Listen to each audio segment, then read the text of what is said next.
Samtang hinahingyo naman sa Bacolod City LGU nga maaprubahan na sa national government ang 500 million pesos nga pondo para sa ginproponer nga DPWH o kung ginpropose ang DPWH nga pagpatukod sa mga floodgates sa Bacolod City. Tinutuyo sa proyekto nga mabalabagan ang tubig dala sa high tide ng tubig ulan sa Magsungay, Lupit, Banago, Mandalagan, Pahanukoy, kag Sumag Rivers nga sa masami nagaawas.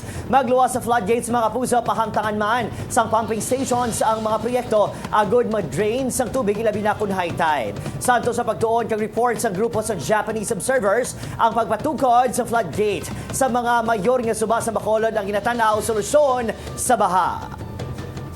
This Japanese consultant is saying base makabulig man ang ADB and JICA. So then it's also welcome.